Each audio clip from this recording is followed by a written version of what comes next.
وَلَكُمْ نِصْفُ مَا تَرَكَ أَزْوَاجُكُمْ إِن لَّمْ يَكُن لَّهُنَّ وَلَدٌ فَإِن كَانَ لَهُنَّ وَلَدٌ فَلَكُمُ الرُّبُعُ مِمَّا تَرَكْنَ مِن بَعْدِ وَصِيَّةٍ يُوصِينَ بِهَا أَوْ دَيْنٍ وَلَهُنَّ الرُّبُعُ مِمَّا تَرَكْتُمْ إِن لَّمْ يَكُن لَّكُمْ وَلَدٌ فَإِن كَانَ لَكُمْ وَلَدٌ فَلَهُنَّ الثُّمُنُ مِمَّا تَرَكْتُمْ مِن بَعْدِ وَصِيَّةٍ تُوصُونَ بِهَا أَوْ دَيْنٍ وَإِن كَانَ رَجُلٌ يُورَثُ كَلَالَةً أَوْ امْرَأَةٌ وَلَهُ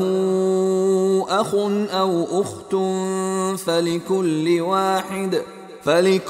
واحد منهما السُّدُسُ فَإِن كَانُوا أَكْثَرَ مِن ذَلِكَ فَهُمْ شُرَكَاءُ فِي الثُّلُثِ من بعد وصية يوصى بها أو دين غير مضار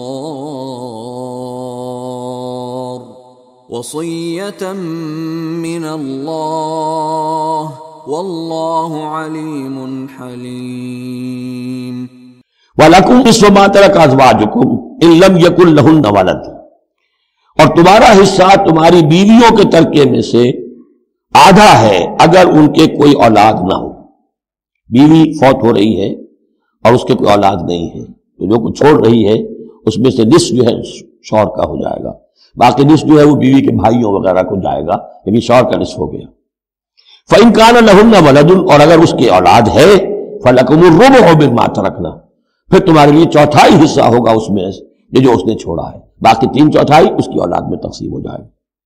من بعد وصیت یوصین بہا او دین، اور یہ بھی ہوگا وصیت کی ایگزیکیوشن کے بعد اور اگر کوئی قرض ہے تو اس کی ادائیگی کے بعد. وَلَهُنَّ الرُّبُعُ مِمَّا تَرَكْتُمْ، اور جو کچھ تم چھوڑو، مرد شوہر فوت ہو گیا ہے تو اس کی وراثت میں سے بیویوں کا حصہ ہے چوتھا. ان لم یکن لکم ولد، اگر تمہارے کو اولاد نہیں ہے.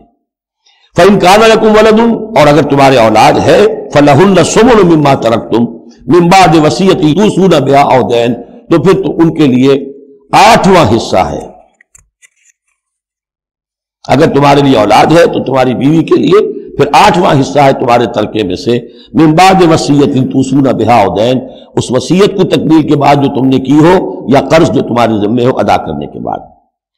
وَإِن كَانَ رَجُلٌ يُورَثُ كَلَالَةً، اور اگر کوئی شخص جس کی وراثت جو ہے تقسیم ہو رہی ہے کلالہ تھا، اور امراتن، یا کوئی عورت بھی کلالہ ہو سکتی ہے. یہ کلالہ کون ہوتی ہے؟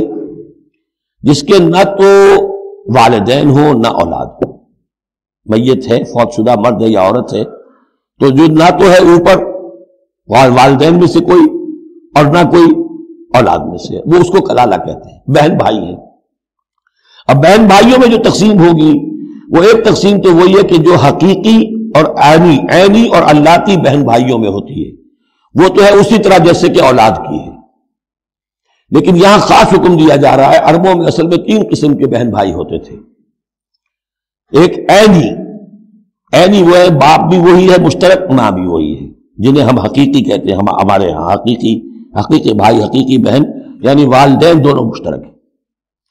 اللاتی کہ باپ ایک ہے اور مائیں جدا ہیں، لیکن عرب میں ان میں کوئی فرق نہیں تھا، وہ بھی حقیقی کہلاتے تھے. حکم جو ہے معاشرے کے اندر ان کے عینی اور اللاتی بہن بھائیوں کا ایک ہی تھا، کوئی فرق نہیں تھا. ان کے ہاں سوتیلا وہ کہلاتا تھا کہ ماں ایک ہو باپ اور ہو. ایک شخص کی اولاد تھی، وہ فوت ہو گیا، اب اس کی بیوی نے دوسری شادی کر لی ہے، اب اس سے بھی اولاد ہے، تو ماں تو ایک ہے، اولاد دو ہیں، 2 باپ سے ہیں، وہ کہلاتے ہیں کہ جو اخیافی ہیں. ان کا حکم دے رہا ہے کہ اگر کوئی شخص مرا ہے وہ کلالہ ہے، چاہے وہ مرد ہے یا عورت ہے، وَلَهُ أَخٌ أَوْ أُخْتٌ، اس کی ایک بہن ہے یا ایک بھائی ہے، فَلِكُلِّ وَاحِدٍ مِّنْهُمَا السُّدُسُ، تو ان میں سے ہر ایک کے لیے 6واں حصہ ہے. فَإِن كَانُوا أَكْثَرَ مِنْ ذَلِكَ، اور اگر وہ اس سے زیادہ ہیں، فَهُمْ شُرَكَاءُ فِي الثُّلُثِ، پھر وہ 1/3 میں حصے دار رہیں گے. من بعد وصیت یوصی بہا او دین، یہی 2 شرطیں پھر ہیں. اس وصیت کو ایگزیکیوٹ کرنے کے بعد جو کی گئی ہو یا قرض کی ادائیگی کے بعد، غیر مضار، اور یہ سارا کام ایسے ہونا چاہیے کہ کسی کو ضرر پہنچانے کی نیت نہ ہو. وصیۃ من اللہ، یہ اللہ کی طرف سے تاکید ہے. واللہ علیم حلیم، اللہ تعالیٰ سب کچھ جاننے والا، کمال حلم والا ہے. اس کے حلم پر دھوکہ نہ کھاؤ کہ وہ تمہیں پکڑ نہیں رہا ہے. اس کی پکڑ جب آئے گی تو ان بطش ربک لشدید، پھر اس کی پکڑ بڑی سخت ہوگی.